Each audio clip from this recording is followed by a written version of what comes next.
Good Wednesday morning. I'm Zinklea Samoa in for Joe Fryer. And I'm Savannah Sellers. Right now on Morning News Now, inside the devastation. President Biden continues his tour of areas ravaged by Hurricane Ian.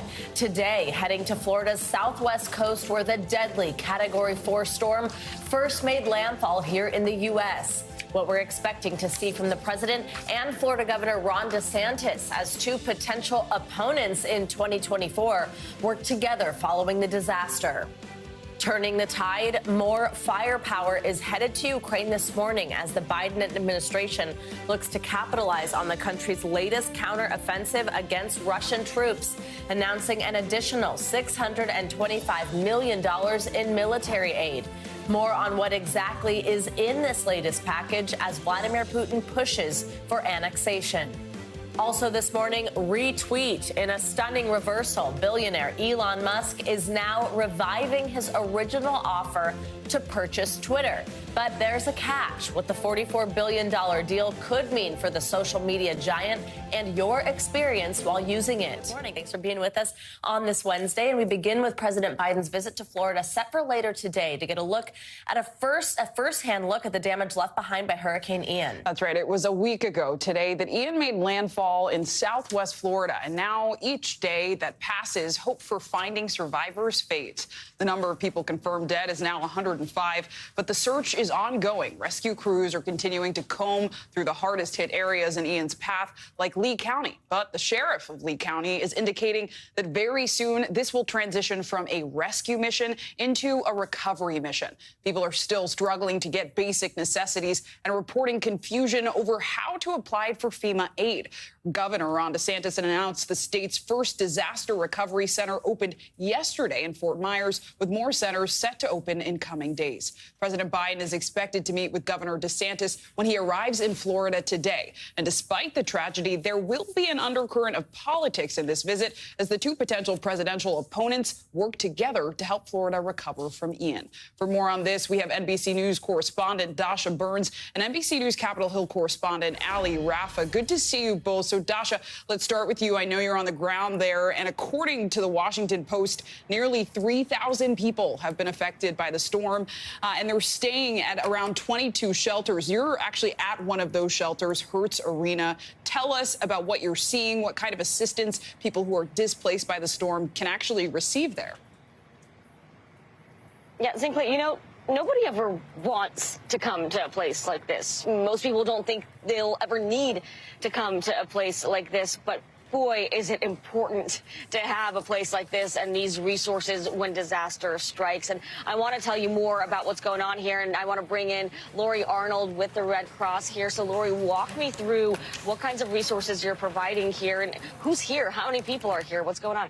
So to start out with, we do have about 500 people staying in this particular shelter, but we also have over 20 shelters available in the area that aren't at capacity. So there's plenty of room still for people to come in. We still expect that with more search and rescue happening, there could be even more people coming into shelters.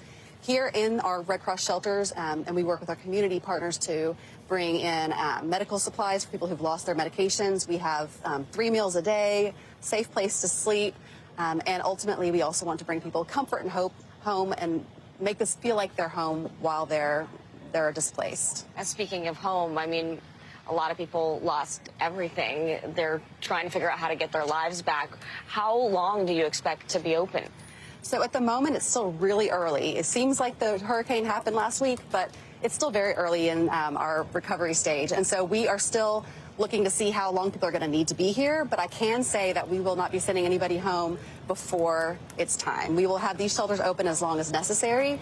But our goal is to get people back to whatever their new normal is going to look like as soon as possible. You'll be open as long as it's needed. Exactly. All right. Thank you so much. Thank you. Zinklea, as long as it's needed. I mean, powerful words there. And thank you also to that Red Cross volunteer and representative for the work that you're doing on the ground. It's so good that we could hear from you. And Dasha, I did want to ask about another group, the Army Corps of Engineers, who I understand is also on the ground as part of the federal storm response under FEMA. They just launched an assistance program for people whose homes were damaged. So how exactly does that practically work? Yeah, so you've got folks who have lost everything, who need to seek shelter at a place like this, people who are staying with relatives, right? But then there are those people that are sort of in between and trying to figure out what to do, whose homes are still somewhat livable, but their roofs are damaged. They're sort of exposed to the elements. And what the Army Corps of Engineers is doing is a program called Operation Blue Roof. They just launched this a couple of days ago. They will bring in heavy reinforced tarps that they can put over people's roofs so that they're protected, so that they can remain at home while they're looking for those more long-term solutions. So it's a temporary solution, but it helps people be able to stay in their homes, not have to use resources like this which are for people who, really need it. There's a hotline that you can call. It's free of charge. It's for folks in Lee County and Charlotte County.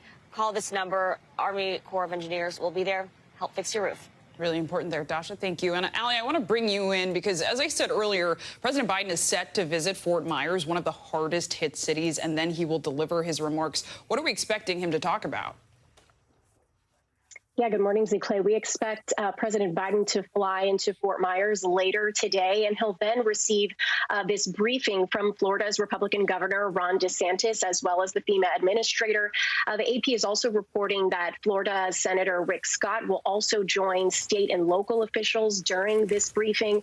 And President Biden has already committed to any federal relief that the state needs in its disaster recovery efforts. So what we really expect from him today is to take on this role that we so often see him take on during national tragedies, this role of consoler in chief. You heard Dasha lay out really how dire the situation is on the ground there. So that's something that President Biden is sure to address, try to offer as much comfort as possible to these people who are really rebuilding their lives, Zinclair. Yeah, a lot of comfort needed. And unfortunately, for better or worse, there's also the optics of two possible presidential opponents, Biden and DeSantis, meeting together. We know that there's been tension between them, most recently about immigration. So in terms of Florida's recovery, how have the two been working together so far? What can we expect from their meeting?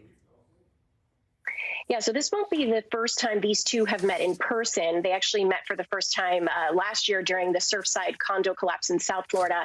But this will be sort of a culmination of so many polarizing political events. These two have been on the complete opposite ends of the spectrum on. Most recently, of course, as you mentioned, that decision by Ron DeSantis to send that group of migrants to Martha's Vineyard. That's something that President Biden slammed as, quote, reckless. But White House Press Secretary Karine Jean-Pierre really told us yesterday that today is not the day for these two to hash out their differences, that they are solely focused on disaster recovery efforts. We know these two have spoken on the phone several times since this hurricane and have actually praised each other's work, both federally and on the state level. So I wouldn't expect any punches today. Definitely expect both of them to keep the focus solely on disaster recovery. Yeah, focus on recovery. Dasha on the ground in Florida, Allie in Washington. Thank you both. Now, this morning, Russian President Vladimir Putin has formally signed into law the annexation of 4 Ukrainian regions, the final step in a process denounced as illegal by Kyiv and by the West. The law incorporates 4 southern and eastern provinces seen here, all of which make up about 18% of Ukraine. However, Russian forces do not fully control any of these regions. And now Russian-controlled territory is actually said to be shrinking after President Zelensky announced his forces recaptured dozens of towns in a rapid advance, both in the southern and eastern parts of the country. NBC News correspondent Cal Perry joins us from Kyiv with more on all this. Hey, Cal, good to see you. So Ukrainian forces do appear to be making progress in their offensive, specifically in these newly annexed regions. What can you tell us about this offensive and what's happening to Russia's defensive lines?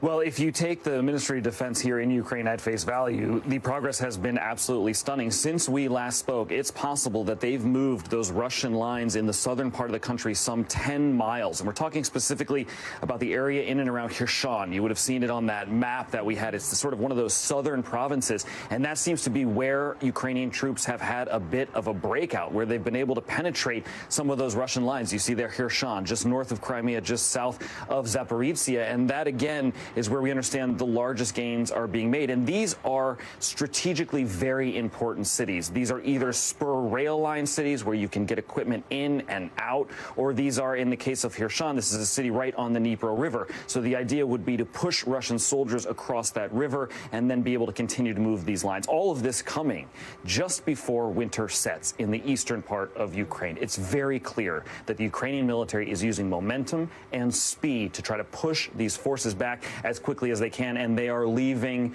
death and destruction in their wake. We do not have a good idea of casualty numbers on either side, but we do know a number of Russian bodies, soldiers lying in the streets of these cities, guys. We also might see some momentum come in of the form of help from the U.S. President Biden spoke on the phone with President Zelensky yesterday, and it looks like we're pledging even more military aid. Talk to us about what that includes, what that number is, and if the leaders discussed anything else.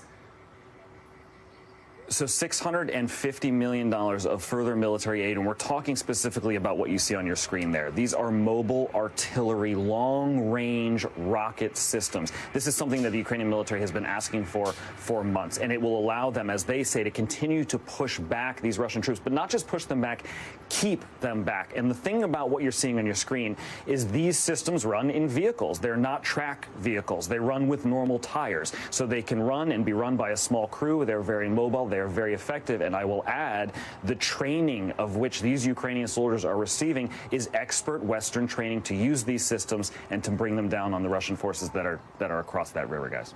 And Cal, before I let you go, I want to ask you about something we've been talking a lot about, the Zaporizhzhia nuclear power plant. It's been said that they may restart some reactors soon. It's been shut down because of fighting going on in that area. What's happening there now? Just in the last 5 minutes, Savannah, we heard from them. They said they're going to hold off on turning on those extra reactors. When they turn them on, it takes a lot more sort of maintenance. At one point, they had to go to battery power a couple weeks ago. You may have remembered that made everybody nervous. So sort of status quo, it's staying as it is right now. The good news is that the Ukrainian director of this site, who was taken into custody by Russian soldiers, we understand, has been released. So we're going to continue to watch that situation. But as it is right now, officials telling us they're going to keep the reactors that they have on now on and not turn on any extra ones. Cal Perry, thanks for your reporting. Stay safe. Now let's bring in Lieutenant Colonel Daniel Davis. He's a senior fellow and military expert at Defense Priorities. Thank you so much for being with us this morning. So I want to jump in with these gains that we're seeing by Ukrainian forces in the south and the east.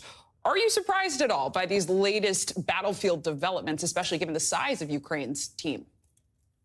I am a little bit surprised, I got to say, because, the size of the Ukrainian forces that we thought was the case earlier, we now know is not, that they have substantially expanded their fighting base. And I think that surprised the Russians as well, because they thought they had a smaller group to contend with. And so when they allocated forces in both the north and in the south, they didn't allocate enough. And now then what you see is Zelensky is just going all out to do everything he can to win as much territory he can as fast as he can before Vladimir Putin's mobilization starts to take effect and they bring in potentially hundreds of thousands of additional soldiers. And I think that's what you're trying to see right now, is to push Russia as far back as fast as they can.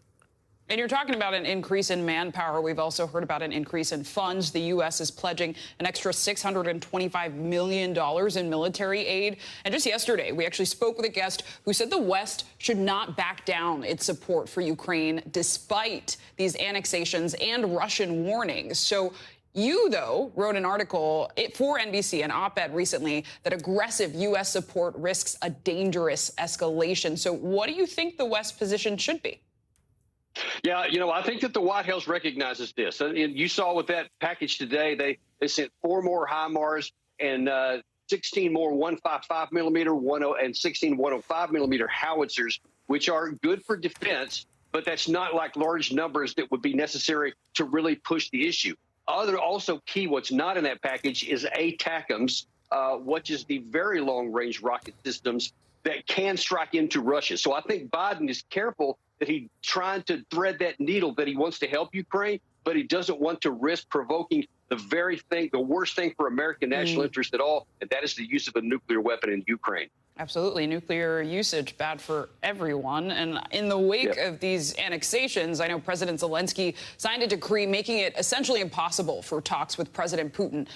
Given that, do you really practically see any scenario where both sides are able to negotiate, make it to that table, or are we now at the point of no return? At the moment, there is zero chance of any negotiated settlement, I'm regretful to say, because that means that a lot more people are going to die. But you see that Zelensky is absolutely fully in on this. Putin is fully in on this. And until this mobilization plays out, until this basically the surge of Ukrainian forces plays out in both the north and the south, no one's going to even think about it because both sides think they can win. And until one or actually both sides realize that they can't get a military victory, then you have the possibility for negotiations. But we're not even close to that right now. Two persistent leaders. Lieutenant Colonel Daniel Davis, thank you for that perspective. And turning now to the growing fallout surrounding Georgia Senate candidate Herschel Walker. The Daily Beast published a story Monday alleging that Walker had paid for a woman to have an abortion back in 2009. NBC News has not yet verified the claims made in the report. The allegations come as Walker is locked in a close race with Democratic incumbent Raphael Warnock for the open Senate seat in Georgia. Let's bring in NBC News reporter Julie Sirkin now for more on this. Julie, good morning. So, I mean, there are some explosive details here in that report, not only just because this is a hotly contested race, also because Walker is running as a staunchly anti-abortion candidate, no exceptions, but then also because we've now heard from Walker's own son blasting him after this report. He called him a hypocrite, a liar, a bad father. Tell us, have we heard at all from Herschel Walker? Has he responded to these allegations so far? And what else do we need to know? Yeah, right after the story broke, Savannah, he actually went on Fox News denying these allegations. I want you to take a listen to a part of what he said and talk about it on the other side. Do you know the woman that is making this allegation? I have no idea, but it is a flat-out lie. What about the $700 check? Is there anybody you can remember sending that much money to? Well, I send money to a lot of people, and that's what's so funny. In the last 24 hours, he's continued to deny these allegations, including his campaign, saying he's never done this. He doesn't know this woman. Of course, his son, you mentioned Christian Walker, the 23-year-old conservative commentator, has taken to TikTok and social media to blast his dad, to slam him as an absent father, to say that he's a liar for these allegations. But for Walker's part, he's been propped up, including by many anti-abortion groups like Susan B. Anthony List, a PAC which has donated plenty of money to him and other anti-abortion candidates running across the country. And Julie, what about the GOP broadly? Have they come out in support of Walker following these claims? What are they saying about the report?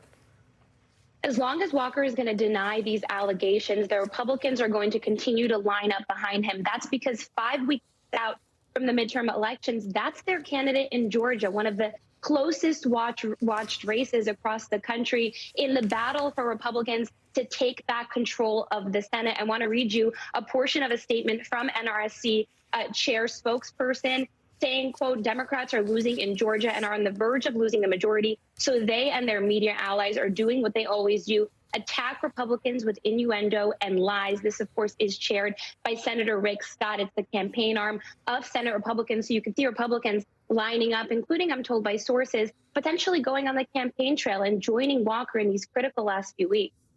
Julie, this is really a close race. I mean, you call it these critical last few weeks. It's a critical race. It's a close race. Right now, a recent Fox News poll showed incumbent Senator Raphael Warnock only's got a 5-point lead over Walker. What kind of impact do we think? Have we seen any indications of what this could do to Walker's campaign with just a month or so? Yeah, Democrats are running with abortion on top of mind, even though Republicans on the flip side are capitalizing on issues like inflation and the border and crime, including President Joe Biden's low approval ratings in these crucial last few weeks. They're hoping, Democrats that is, that abortion does put them over the top, including in states like Georgia. You could see that close margin, but Republicans are going to continue to stand behind Walker and hope that those other issues take the forefront in these last few weeks leading up to the midterms. And of course, joining him on the campaign trail, hoping that these issues are nothing but a distraction, like some of them told me. All right, Julie Sirkin, thank you so much. All right, coming up, it's the final countdown for another mission up to the International Space Station. We've got the latest on today's joint NASA SpaceX launch, which is set to make history for a few different reasons. We'll explain after this. You're watching Morning News Now.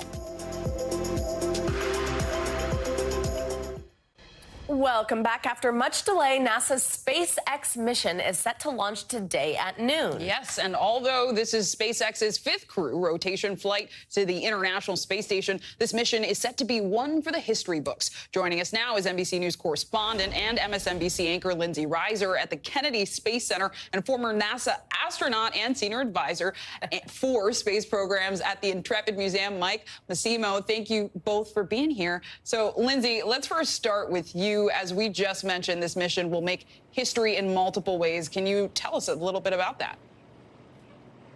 Sure. Good morning, Savannah and Zinkley. So on this mission, they are going to be going to the International Space Station for up to 6 months. And you're right, this is a mission of firsts here, even though it is sort of the fifth crew rotation to the ISS that SpaceX and NASA are taking part in together. This will be the first female commander for SpaceX. The first Native American woman in space, Nicole Mann, who is the commander of this, is checking both of those boxes. Also, the first cosmonaut will be traveling on SpaceX, Anna Kikina, and she's also the first Russian who is traveling on an American vehicle since a swap agreement was signed recently. Remember, this is amid tensions between the two countries because of the Russia-Ukraine war, but there is a swap agreement that was signed, and that means essentially that an American will hitch a ride on a Russian vehicle, and likewise, a cosmonaut will hitch a ride on an American vehicle. Now, some other personal notes to celebrate some of these firsts. We know, for example, the pilot, John,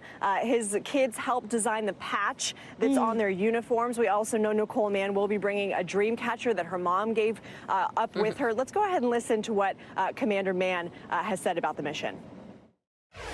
I am very proud to represent Native Americans and my heritage. You know, it's interesting, we're all from very unique, different backgrounds. We all came from different educations and different job specialties, and it's really great to see everyone coming together. And the commander has said that she's most looking forward to spacewalks and also taking part in some of the really cool science experiments we can get into as well as Zinkley and Savannah. Really incredible. So cool to hear about each of these people that's going up there, and definitely interesting on the cosmonaut part, which we were just talking about here with Mike Massimino, who's on set. We love when you're here, Mike. Let's look through exactly what's going to happen. Do we think there could be a delay? Because NASA and SpaceX have said their readiness review was complete, but that they're working on 3 open issues. What does that sort of mean? And also, we know it was already delayed because of Hurricane Ian. Are you feeling confident this will happen today? I am. The weather is in the past right now. The spaceship is ready to go. I think there's a 90% chance of good weather, which is probably as good as you're going to get. You know, the 100% is like, oh, you know, they're never going to probably say that. That's unusual. But the issues they have don't seem to be showstoppers. They might sound like it. One is a thrust vector control in one of the engines, so they can steer the engine. But they found that issue, and they were able to correct that. They also had some communication issue with the recovery ship for the booster. So if you see, these launches are really cool. Where they you know, the spaceship goes off, and then the booster comes back and lands, which allows it to be reused, and they can land them out in the ocean now, even at night. So that platform that the booster is gonna the launch vehicle is gonna come back and land on. They were having some issues with the communication with that. But they think they've got that fixed. And then the third thing was a leaky fire extinguisher, which is a portable fire. So I think they're able to handle all 3 of those, and the weather looks good. So I think they're going to go, But you know, can I take that back? Because whenever I say that, we have trouble. So I don't want to jinx anything. Not jinxing it, but that's good to hear. Also, I think it is confusing when you're like, well, are there open items? How can they just head to space? But you know, that makes sense. And I think that's, I guess, what's coming through. Maybe is my thinking is that you want to be ready to go, and the crew wants it. You know, they're ready, and if they don't go, they'll come back another day. But the way you want to look at this, the mindset I think you want to have is that, we're going. And Mike, you talked about the nice weather there. So, Lindsay, I want to bring you back in because you're experiencing it. So let's talk about the mission ahead. When the crew gets to the International Space Station, which is so cool, how long will they be up there, and what will they be doing while they're there? Sure. So if all goes as planned today, they're going to get up there and dock with the ISS probably sometime tomorrow afternoon, maybe around 4 or 5. It's a pretty long rendezvous with the ISS. And they're going to be up there for 5 to 6 months. They're going to be conducting more than 200 science experiments, some really cool stuff. Pilot John Casada has mentioned he's really looking forward to some of the physics experiments. The Japanese astronaut who's on board, he's looking forward to measuring and studying oil-like substances in low orbit that could eventually possibly be used for a pressurized rover, for example, on Mars. We know Commander Mann, she has said that she's looking forward again to the spacewalks. And there are some also really cool biomedical experiments they're doing. The astronauts are going to be wearing special suits where they're going to be studying all of their biometrics. And also there's a 3D printer on board that they're bringing with them. They've already tested 3D printing knee cartilage. They're going to be studying stem cells for heart as well. So, just some really incredible world-class science experiments, by the way, that helps set up deep space exploration. We've been talking about Artemis and the steps that they're taking today, possibly tomorrow, if it doesn't go off today, will help set up for that. Amazing. Such cool stuff going on. Mike, also, before we let you go quickly, what about Artemis, though? That one's been delayed. What do we think is going to happen there? Well, again, I don't want to make any predictions because I haven't been so good with my predictions with these launches. But they had a rollback because of the hurricane, and they decided not to try to rush it to get into this next window, which would be around the middle of October.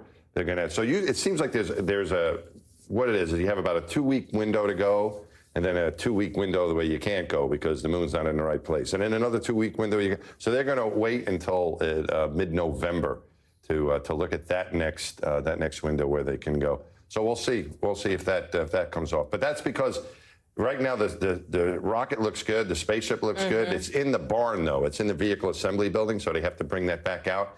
So they want to make sure that's ready to go. But also, there are people who live down there. A lot of people are working on that project who are still recovering from the damage that might have happened to their homes. The Space Center looks like it's in great shape, but they still want people to have that personal time to recover. So they want everyone back. They don't want to rush this. This is important. And they'll try again in November. Mike Massimino, our expert, and Lindsay Reiser, thank you both so much. Appreciate this fun conversation. Thank you. And now from space to our skies, let's get a check at your Morning News Now weather. Which means Michelle Grossman joins us now. Hello, Michelle. Good morning. Hello, guys. Great to see you. And not breaking news, it is still raining in the Northeast. It's been raining since Saturday, Sunday, Monday, Tuesday, and then we're still seeing that rain this morning. But we're going to see that transition day today. So we're going to start to see this area of low pressure. We can move off of the coast or at least move further out to sea. So we're going to see a better day tomorrow, but still dealing with the rain this morning. We even saw some lightning. It's still a lot of energy with this system. This is what's left over from Ian still. We're looking at heavy rain where you see these brighter colors, the yellows, the reds, the oranges. That's where we're seeing the heaviest rain falling. So still a tough commute for many as we head out on this Wednesday morning, but we will start to see improvement as we head throughout the day. Mostly the heavy rain is in New England, also portions of northern Pennsylvania and northern New Jersey. So here's the setup. The area of low pressure finally moving off to the east. It's going to weaken as well. So still seeing gusty winds today, winds gusting anywhere from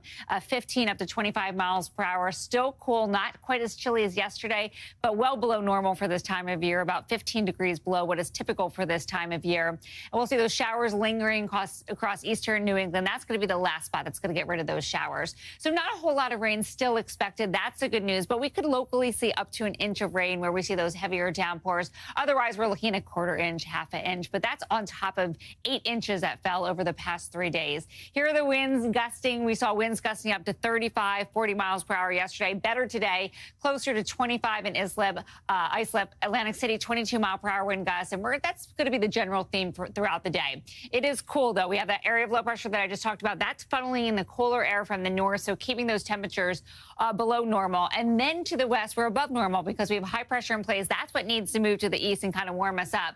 But we're seeing that flow coming from the south, and that's bringing those warmer temperatures. So quick look at temperatures, 70s out to the west, but still well below normal. D.C. today, 64 degrees. Back to you guys. Thanks. All right, Michelle, thank you. Love your Wednesday pink, by the way. See you in a little bit. And coming up, your weekly checkup, all the medical headlines you might have missed over the past few days. After the break, a more efficient formula for losing weight that researchers say can significantly help those looking to combat obesity. We've got that for you next.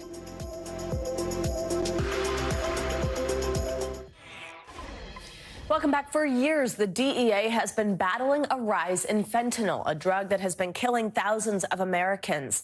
But despite their best efforts to get it off the streets, the DEA still struggles to make major drug busts. NBC News correspondent Stephanie Gosk has more on a missed opportunity in Colorado. This is what 114 pounds of fentanyl looks like. Enough, the DEA says, to kill 25 million Americans. Seized back in June. DEA agents touted the bust and their fight against the deadliest drug on the streets. Behind the scenes, there is aggressive and tenacious police work being done. We are not asleep at the wheel. It was the single largest fentanyl seizure ever on an American highway, and it happened here on I-70 in Colorado, one of the main drug trafficking routes across the country. State police stopped a driver weaving in and out of traffic dangerously, and a quick-thinking state trooper realized something wasn't right. This state arrest affidavit obtained by NBC News laying out the details of the entire bust. The driver, David Maldonado, seemed nervous, said he had to go to the bathroom really bad. At a nearby exit, the Colorado State Patrol discovered what was really behind those nerves. Bags and bags of fentanyl stashed under the car's floorboards. State law enforcement told us what happened next was a debacle. According to the affidavit, once he was in custody, a DEA agent struck a deal with Maldonado. He would continue on to South Bend, Indiana, where he said he was headed, and lead them to the drug dealers. Maldonado hit the highway. He then promptly ditched a tracking device and the DEA and vanished. Clearly, there's been a failure of operational planning and execution. The DEA did not respond to our request for comment, but in a July statement to a Denver newspaper, the agency confirmed Maldonado is a fugitive, saying the defendant was offered the opportunity to work with the DEA to further the investigation. Subsequently, after agreeing, he changed his mind and was able to elude law enforcement. We've got a record amount of fentanyl involved here. In fact, enough fentanyl to kill everyone in the state of Colorado. The individual who was delivering that amount of fentanyl is now in the wind. U.S. Marshals are now leading the manhunt. There's no way to know for sure if the drugs were headed here to South Bend, but we decided to come and see if the fentanyl problem was an issue. And like so many cities and towns in this country, fentanyl is killing people. How bad is the problem right now? How bad is it? It's everywhere. Recently, 7 overdose deaths in a single week, all suspected to be from fentanyl. All of a sudden in July of 2021, I began to notice almost all of my death certificates had some form of fentanyl listed on it. Robin Vito works for the county's Department of Health. If there was a big bust, if someone was arrested who was dealing fentanyl in this city, would it help you guys? Yes, hands down. We need to stop dangerous drugs from entering into our community. The DEA says fentanyl is their top priority. Letting a suspect like David Maldonado slip away isn't going to help. Stephanie Gosk, NBC News, South Bend, Indiana. Such an important and quite astonishing, actually, report there. All right, now it's Wednesday, which means it's time for your weekly checkup, and we've got a lot to cover today, from a warning for kids to some weight loss news. That's right. NBC News medical contributor Dr. Natalie Azar joins us now for more on this. Set. Thanks for being here. So I wanted to talk to you about something that really stuck out to me: high-powered magnets that are being marketed as stress relievers to children specifically. What might parents not understand about the risks here? So this is one of those stories, again, where you read it and you go, God, I wasn't even aware of this, right? Yeah. So these are high-powered magnets. These are those, like, little colorful balls and things that are on your desk as stress relievers, things that grown-ups have that are not actually supposed to be available or marketed to kids under 14, but little kids, being kids, will obviously get into them and they can ingest them. When the study looked and surveyed parents, more than 90% of parents either didn't know that there was a label, a warning label, or if there was a warning label on them, they didn't read it. Right. That is really, really important. And greater than 50% of parents thought that they were toys. So if your parent thinks it's a toy, obviously your children are going to think it's a toy. And by the way, it is a medical emergency if your child ingests this. Terrible things can happen when you ingest a magnet. So doctor's orders are fairly straightforward. Please read the label of everything that could be around your kids. And something that I think is really important as I was prepping for this segment, there's something referred to as the Magnet Injury Prevention Act. Pediatricians and emergency room docs have been on this story for years. If you're a parent out there and you want these things to be banned, especially for children who are under the age of 14. Contact your congressman or woman. Huh, wow, that's interesting, and not certainly something that I think most people know. Yeah, exactly. Okay, I mentioned we had some weight loss news. So researchers out of Norway may have found a good formula for weight loss. Walk us through if this is groundbreaking or not. I mean, some of it sounds actually like fasting and then high-intensity interval workouts made a really significant difference when it came to obesity. What's that mean? So we all know about time-restricted eating, which is basically like you eat during a certain window, like 10 hours of eating and then 14 hours of fasting, let's say.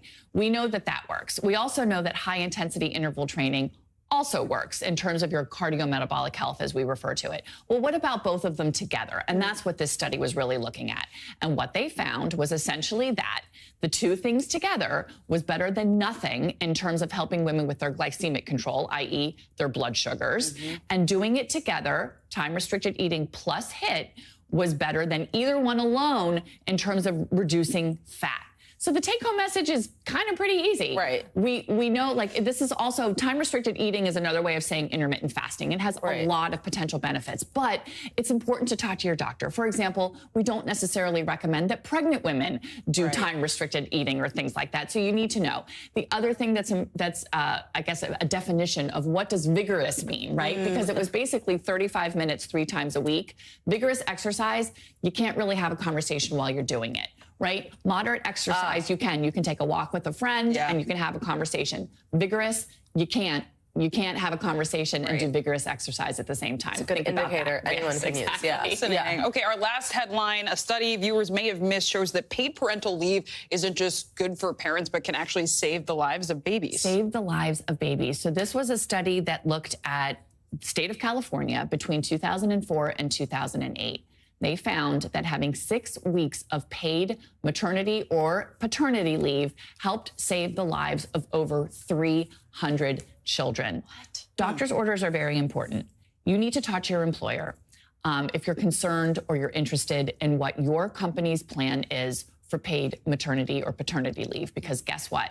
From 2020 to 2022, there's been a significant decline in the number of employers who are doing this, from about 53% to 35%. Oh, wow. There is no federally mandated paternity or maternity leave in this country, as opposed to a lot of other countries out there.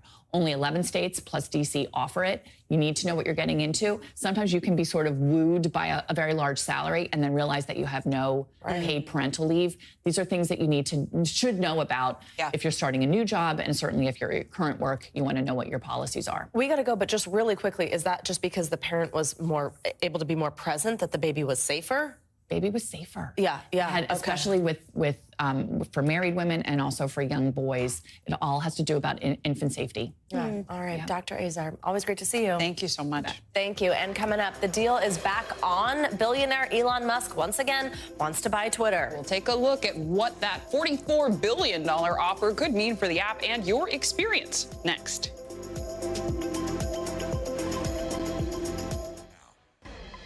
Welcome back. The most talked about deal of the year could be back on. Elon Musk has sent a proposal to Twitter saying he is willing to buy the social media platform at the original $44 billion price point. In return, Musk is asking Twitter to drop its lawsuit against him, which is due to head to trial in just a few weeks. Yeah, in a statement, the company says it's received the letter Musk's lawyer filed with the SEC and that it intends to close at the original offer price. For more on this, let's bring in New York Times Steelbook reporter Lauren Hirsch. Lauren, good morning. Good to see you.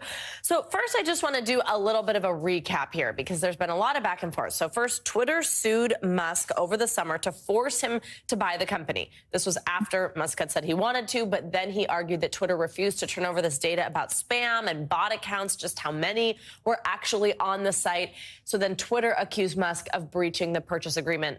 I think that's a pretty good recap there. Correct me if any of that's wrong or there's you got it. more we need to know. But why is it looking like the deal is back on? What's changed? Why is Musk saying, hey, I will buy this even without that data he says he didn't get? So a couple of things to kind of take apart there. The first thing, so yes, he said his concern about buying Twitter was information about its spam, but a speculation that has kind of circulated around Wall Street, an idea that Twitter has put forward, is the real reason why Musk didn't want to buy Twitter is the market tanked. And all of a sudden he was less rich than he had been when he started the bid, and it was looking a lot more expensive. So many people believe that he never really was concerned about bots to begin with. That's, issue number one. Issue number two is the case was going terribly for him. The judge almost always was ruling against him and in Twitter's favor, because even though the trial hasn't started, there have been a number of hearings and, quibbles in the court, and the judge has almost always sided with Twitter. And, legal experts frankly say his case wasn't all that strong. We don't know what happened on Monday night that caused his, it would appear to be a quick about face, but we do know he's set to be deposed this week, which had been serving as some kind of informal deadline. And it seems like he was trying to get something done prior to the deposition. Yeah, Lauren, I've heard some folks describe it as buyer's remorse, but that doesn't always hold up in court. And I know you and your colleagues have reported in the Times that Twitter may actually ask a Delaware court for protections that would force Elon Musk to follow through with his proposal. Are there any potential tweaks to that deal that we can expect to happen before it's finalized?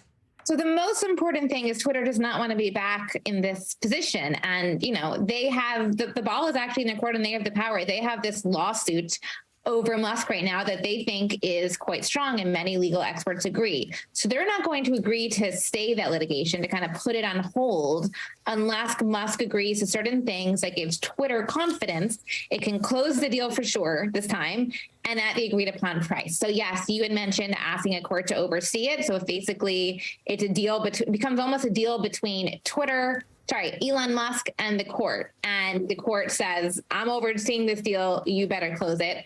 Other options that have been floated, potentially charging interest on any delay in closing. I don't know whether or not that will ultimately happen. But without a doubt, you can expect that lawyers are hard at work trying to craft language that will ensure if they do this deal and Twitter does stay the litigation, that Elon Musk, for real this time, is going to do it. Lauren, we've only got about 30 seconds for this answer. We got to go, but I do quickly want to ask you what we heard yesterday from Musk after this broke, tweeting, buying Twitter is an accelerant to creating X, the everything app. What clues does this give us to what a future Twitter owned by Musk looks like? Big super app. In Asia, they have apps that combine transportation, payments, texting. He has spoken briefly about bringing this to Twitter, and I think that's what his plan, I guess, will be now that he intends to be its owner again. Yeah, time will tell. Yeah, we're going to have to watch and see that one. A lot of people interested. Lauren, thank you so much.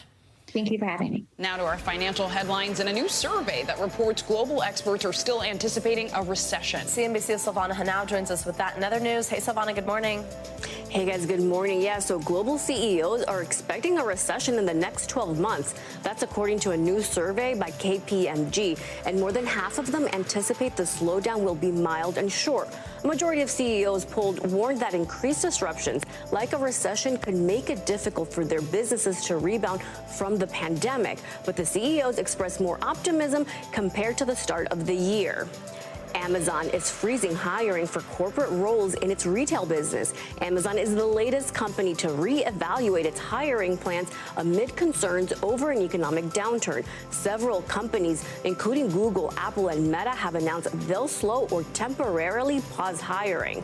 And speaking of Amazon, the company is discontinuing the Amazon Glow. That's its video calling device for kids. The company unveiled the Glow, which combines video calling with games, at its annual hardware event last September. The move comes as Amazon has been curtailing expenses across the company amid fears of an economic downturn and slowing retail sales, guys. A lot of changes happening. Yeah, Lots of changes. Savannah, thank you. Thank you. You got it. Welcome back. Well, it has been long suspected, but now it is confirmed. Velma, the beloved brainiac on Scooby-Doo, has now been depicted as a member of the LGBTQ community. The cartoon's new Halloween special spells it out by showing her crushing on another female character, a costume designer named Coco. Velma's sexuality is the latest example of queer representation in animated films and TV shows. This year's Pixar movie Lightyear had a same-sex kiss, and British cartoon Peppa Pig recently introduced a lesbian couple, so a lot more representation and inclusion on TV. Absolutely. Thanks, and Clay. Thanks for watching our YouTube channel. Follow today's top stories and breaking news by downloading the NBC News app.